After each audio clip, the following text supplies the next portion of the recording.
tɛgɛ don Naam. n bɛ bɔ ni sɛbɛn ye an ko min ma indépendant Naam. fasiriba n'o ye Abilaye Jara ye Jara ko sɛbɛn ye Naam. Abilaye Jara ko hali bi bɛ ko min na o ma ban Alassane Dramane Ouattara maa kɔnɔ guwanlen tɛ diɲɛ dugukolo bunakun kan k'a bɔ bi sabula Mali ka den kelen ɲalen n'o ye Assimi Goïta ye a kɛlen bɛ ka sundɛgɛ de tigɛ ka bɔ Alassane Dramane Ouattara ɲɛ na a ye kafe min ka kakao ɲimi ka fɛn bɛɛ kɛ suna ma se ka don a ɲɛ na sɛbɛnnikɛla ko dɔwɛrɛ tɛ a ye mercenaire cɛ 49 min bila ka na Mali la ni Assimi ye tɛgɛ k'u kan ŋami n'a jara a bi se fila sɛbɛnnikɛla ko maa saba bilara a tɔ tora maa 6 ye fɛn min ye Alassane Dramane Ouattara ye a tɔ tora maa 46 awɔ maa saba bilara a tɔ tora maa 46 ye Alassane Dramane Ouattara a ye kiini kɛ ka wagasili kɛ maa o maa bɛ n'o ye maa koloma ye diɲɛ bunakun kan a ye bɛɛ ci Assimi Goïta ma Assimi ko a ye kala turu yɔrɔ min ko kala bɛ a t'a bɔ ka bɔ yen sɛbɛnnikɛla ko a ko n'i y'a ta k'a lajɛ fɛn min ye commando ye force spéciale n'o ye colonel Assimi Goïta ye cɛ gɛlɛn don a ja la minɛn bɛ fɔ ka taa fɔ ko a to ten n'i y'a mɛn i kuma si b'i cɛ ci de b'i kun na sɛbɛnnikɛla ko Assimi Goïta maa minnu jir'a ma i tulo ma jɔ fɛn min ye Nations Unies ye o ɲɛmaaba yɛrɛ ye maa ci n'o y'u ka ɲɛmaa danga ye a nana Assimi Goïta kuma ɲɔgɔnya a tilenna ka kuma ka si ka kuma sagoma Assimi ye min fɔ a ye dugu jɛlen wula fɛ a taatɔ Assimi y'o kelen de fɔ a ye Miyaŋa de bi bɔ a dalakan kan Miyaŋa n'a ko n tɛ baara banna wa tɛ koyi a tɛ bɔ sagoma natɔ aéroport la u y'a kunbɛn Assimi ye min fɔ a ye a tilenna ka si o dugujɛ ka tilen dun wula fɛ a taatɔ Assimi seginna o kelen de kan k'o fɔ a ye maa min di yɛlɛ yɛrɛ o maa bɛ t'o deli wa a ti yɛlɛ naam sɛbɛnnikɛla ko o taara fɛn min kɔni ye Fɔri Yasin bɛ ye Alassane ye maa co ma a lajɛ ni e ni Assimi Goïta ka di taa i ka Assimi Goïta kuma ɲɔgɔnya min bɛ se k'a to a ka sɔrɔdasi ninnu a k'u bila sɛbɛnnikɛla ko Fɔri Yasin bɛ maa ci a yɛrɛ ye wulikajɔw kɛ ka na don o don a bi téléphone ta a bi Assimi Goïta wele hali WhatsApp kan a bi to ka yɛlɛ ko message ninnu ci Assimi Goïta ma Assimi ti yɛlɛ yɛlɛ ko vidéo ni ninnu yaro caman bɛ sa u b'a fɔ min ma ko Eticom wa Eticom u b'a yɛlɛ ko lamani biliku n'i y'a ye sɔgɔmada fɛ i bɛ yɛlɛ Assimi ti yɛlɛ a b'a nɔ la sɛbɛnnikɛla ko a ko maa bɔ a labanna fɛn min ye Union africaine ye farafinna bɛɛ président n'o ye Macky Sall ye a y'o ci Assimi Goïta ma Macky Sall nana Assimi Goïta y'a kunbɛn ka ɲɛ ka jisuma d'a ma ka nɔnɔkɛnɛ d'a ma ka fɔyɔ tobi ka jɛgɛkɛnɛba k'a sanfɛ a y'i fa o la tewu sagoma a nalen a ye min fɔ a ye wula fɛ a taatɔ Assimi seginna o kelen kan mutikaw k'o de ma a pɔnkɛra o fɔyɔ in dunnen Macky Sall fɛ a sina ka pɔnkɛ ten mutikaw ko ten i hakili jigin ambassadeur la Amadou Soulale le chon de Mopti motikaw ka chon ka di sa sɛbɛnnikɛla ko i na pɔnkɛ dɛ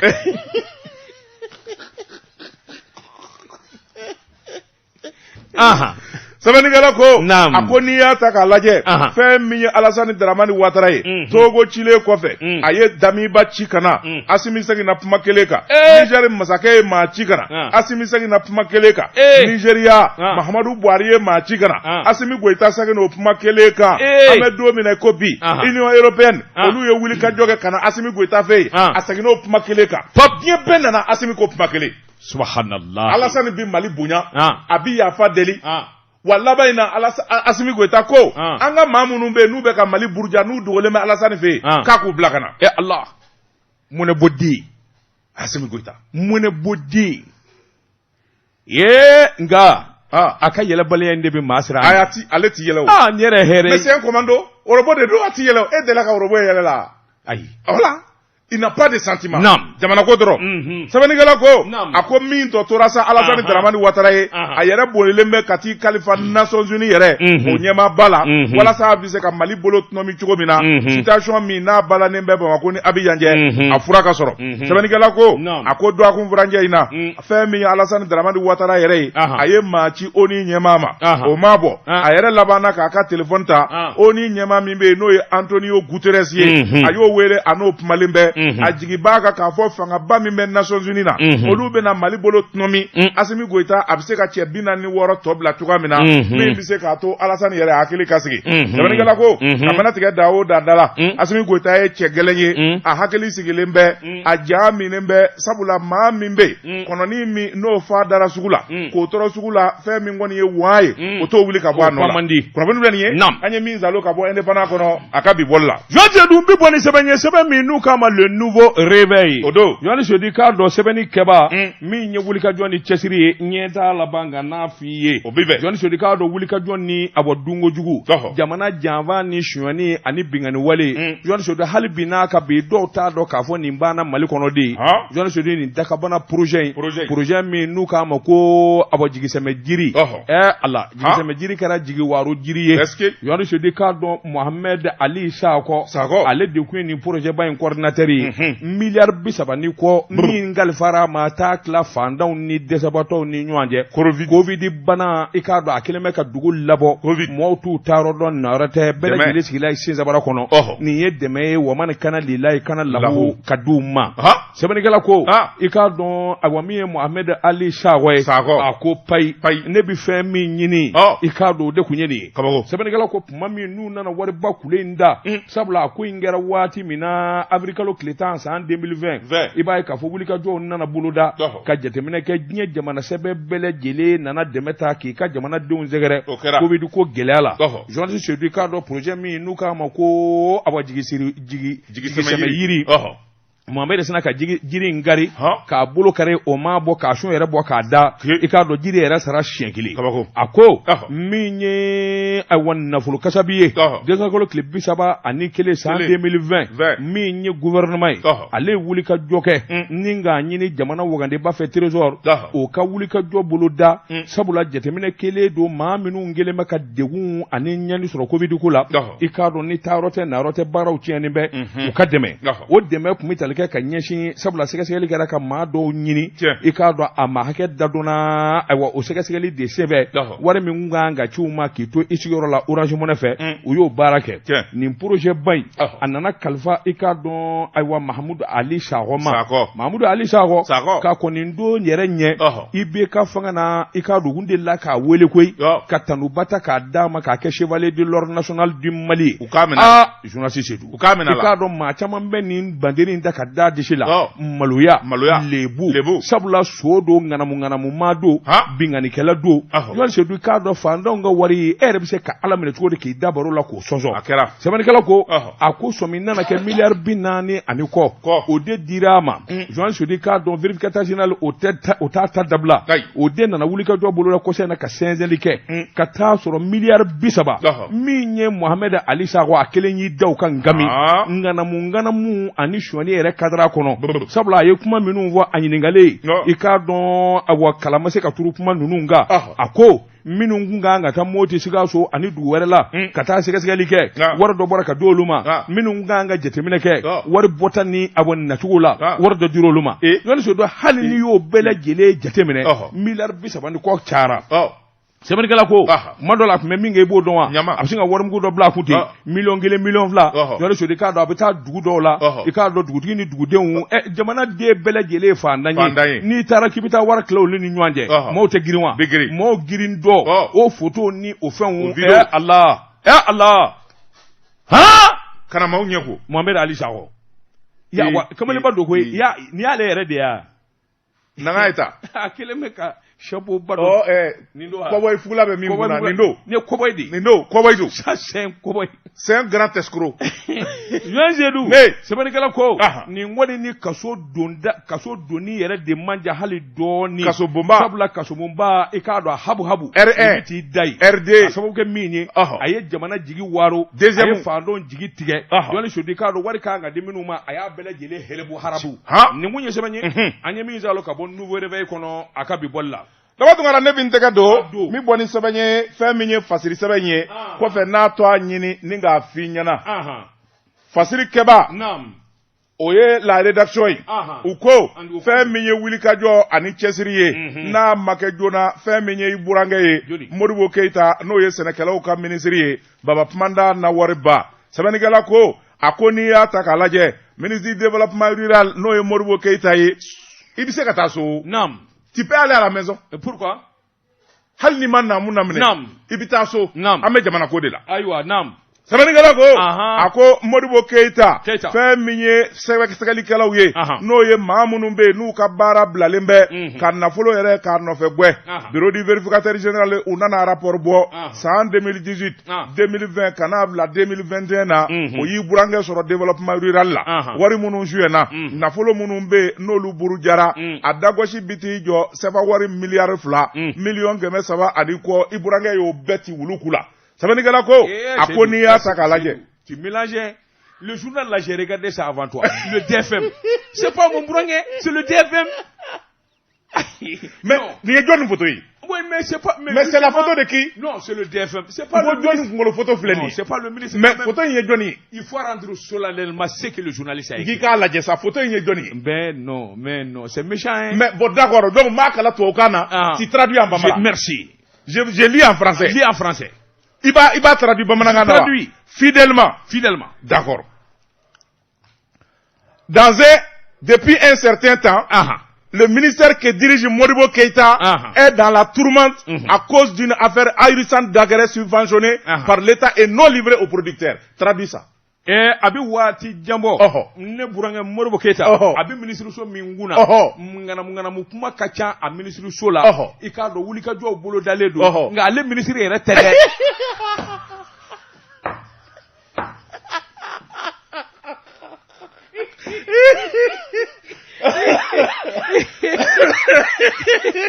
Eta famiana. Nya parima. Nya bakala. Atokala. Nya bakala. Obinye. Sɛbɛnnikɛla ko. Naam. Ministre du développement rural janfaba de b'a ka cakɛyɔrɔ la dɔw kɛra san'a kana maa yɛrɛ nalen kɔfɛ foyi ma dabila bi de ka jugu ni kununko ye Modibo Keita ministre du développement rural jamana ye danaya d'a kan k'a bila cakɛda minnu kunna baara fɔlɔ min n'o tiɲɛn'a bolo n'an da donn'o la yan o ye engrais ko ye sabula projet minnu bɛ yen n'o ye Profeba Plannerie Distribution Sogefer Sangoyi GDCM ninnu de tun kan ka wuli ka jɔ kɛ fɛn min ye engrais ye ni k'o di sɛbɛnnikɛla ko caman b'a la minnu tɛ engrais ko ɲɛdɔn Modibo Keita yɛrɛ a nana ka na sugubilo di olu ma i tulo ma jɔ nafolo min bɔra waati laban in na n'a engrais ma se n'u y'o don sɛbɛn kɔnɔ samiya ma ban fɔlɔ dɛ miliyari 1 ani miliyɔn 900 1 milliard 91 millions miliyari 1 ani miliyɔn 91 a faamuyara o naam sɛbɛnnikɛla ko a ko n'o tɛmɛna ka bɔ yen fɛn min ye baara caman bɛ yen minnu tun kan ka kɛ DFM na a yɛrɛ ka waribɔ bɛ yɔrɔ min na baaraw ma kɛ sɛbɛnnikɛla ko miliyɔn 145 o taara janjanga wɛrɛ fɛ sugubilo langolo caman labɛnna k'a fɔ u bɛ taa bâtiment dɔw labɛn Narena dugu wɛrɛ minnu bɛ n'olu bɛ Narena kɛrɛfɛ Kangaba a bɛɛ lajɛlen wari bɔra baara ma kɛ o dɔrɔn tɛ dugu wɛrɛw bɛ wulikajɔ kɛra ni ka yɔrɔ minnu magwɛ sugubilo taara dilan o dugu tɔgɔ la yɔrɔ dɔw bɛ u ko min ma sirakɔrɔla centre dɔ bɛ ni o ye CPAw ye nafoloba de bɔra ye miliyɔn 3 n'a kunkanfɛnw k'a fɔ bâtiment bɛ taa bila sɛbɛnnikɛla ko a ko n'i y'a ta k'a lajɛ yɔrɔ dɔw la wari bɔra miliyɔn 27 miliyɔn 76 yɔrɔ dɔw la Kucala k'a fɔ fɛn min ye bâtiment dɔw ye u bɛ taa lakuraya ka minɛnw falen u ma dɔwɛrɛ kɛ u ye laso san dɔrɔn mangurani sugu la ka taa laso mukogo la ka segin miliyɔn 76 sɛbɛnnikɛla ko a ko n'i y'a ta k'a lajɛ sugubilenw bɛɛ a ko n'i y'a ta k'a lajɛ sugubilo dɔ bɛ yen min kɛra k'a fɔ centre agricole dɔ bɛ yen o bɛɛ don i la k'u bɛna t'o lakuraya miliyɔn 24 k'u bɛ taa centre yɛrɛ lakuraya a ko wari bɔra k'a fɔ centre bɛ don i la kɔlɔsilikɛlaw taara don i la yaala a dugu fɔlɔ f'a dugu laban u ma centre yɛrɛ y'u ɲɛna centre tɛ yen sɛbɛnnikɛla ko a ko tɛmɛnen kɔfɛ ka bɔ yen sugubulon wɛrɛw kɛra maa minnu bɛ n'olu bɛ kumando fɛn min ye équipe ye olu taara ka t'u yaala wari bɔra k'a fɔ fɛn min ye miliyɔn 22 ani 180 ko baara dɔ bɛ taa kɛ kumando k'olu ka sɛnɛkɛlaw ka forage dɔ bɛ yen k'u bɛ taa ka taa pano sigi o la sɛbɛnnikɛla ko a ko fɛn min ye kɔlɔsilikɛlaw ye u taar'u yaala kumando pano zoma ani fɛn min ye forage zoma tun bɛ cogo min san 5 halisa zoma b'a nɔ na wari bɔra miliyɔn 22 ani 180 o fana taara Sɛbɛnnikɛla ko o n'a ɲɔgɔnnaw miliyɔn 445 o taara o dɔrɔn dɛ a ko cakɛda minnu bɛ yen n'olu ye APCAM ye u n'olu ye janfaba de kɛ ka minɛn dɔw labɔ DFM ye minɛn dɔw dilan k'a fɔ u bɛ taa di sɛnɛkɛlaw ma a y'a sugubilo passé minɛn ninnu y'u cɛ ka kɛ camion kɔnɔ ka sɛnɛkɛlaw APCAM ka bolofara min bɛ ka taa ni minɛn ninnu ye dɔw ye cheminots ye dɔw ye foro wulilaw ye dɔw ye minɛnmisɛnninw ye nafolo min donna a la jamana ka wari miliyɔn 900 ani miliyɔn 24 minɛn min bɛ yen n'o dalen bɛ tile la ye minɛnw man ɲi sen tɛ dɔw la minɛn tɛ dɔw la dɔw yɛrɛ tɛ se ka b'u nɔ la o caman tonnen bɛ sanji ni tile la ye miliyɔn 900 ani miliyɔn 23. DFM y'en va. Ce n'est pas à l'insu du ministre. C'est le ministre qui désigne son DFM, non? Ou bien, Mancha FM comptable et d'État Siwa? Non. Ah? Je ne rentre pas dans ça. Ah, non. Bah, c'était. Sɛbɛnnikɛla ko a ko naamu gɛlɛya o dɔrɔn tɛ baara minnu kɛra n'olu man ɲɛ olu ka ca kojugu n'an ko an b'a bɛɛ fɔ an bɛ tile yan nka kumaba ye minnu ye an bɛna ka na olu fɔ a ko dama ko ma fɛn min ye bureau min bɛ yen n'o kan ka wuli ka jɔ kɛ cour suprême na n'o ye section ye cour suprême vérificateur taara ko da o tulo kan. A banna o baara DFM a bɛ taa kaso la koyi. DFM dɔrɔn DFM de ye nin bɛɛ kɛ tan. DFM dɔrɔn a bila ten. A tɔ bɛ sa. A faamuyara sa l'essentiel a été dit naam. Kunnafoni filɛ nin ye an ye min zalo ka bɔ journal kɔnɔ an bɛ tila k'a tɔgɔ ɲini k'a da lamɛnbaaw tulo fana kɛ kɔrɔ naam. Cɛ ka pub k'a ka feerefɛnw lakodɔn. Nɛgɛ kanɲɛ 12 sera Bamako k'a fɔ jiginɛw ka bonyamasegin bɛ aw ye. Daba Tunkara naam i bolo don. Joti Seydou n bɛ n bolo bugɔ ka don n bɛ bɔ ni sɛbɛn ye sɛbɛn min n'u k'a ma l'informateur o don kunnafonitigi sɛbɛnfura nin y'a bolo ko siɲɛ 660 ani siɲɛ 2 ye siga t'a la siri kɛba a to a de ko Ibrahima Yatara Jɔni Seydou maa ti kɛ ngana ye gansan bolokɔni tɛ ɲɛsin maa ma gansan siga t'a la Jɔni Seydou k'a dɔn i mana cɛw dan i na mankan mɛn i kɔ ne ko jɔnni de bɛ Adama Tarawele nɔfɛ n'an k'a ma ko Damis Jamanoir Adama denmisɛnnin jini funangɛniya i k'a dɔn ani fanga funangɛniya ni nafolo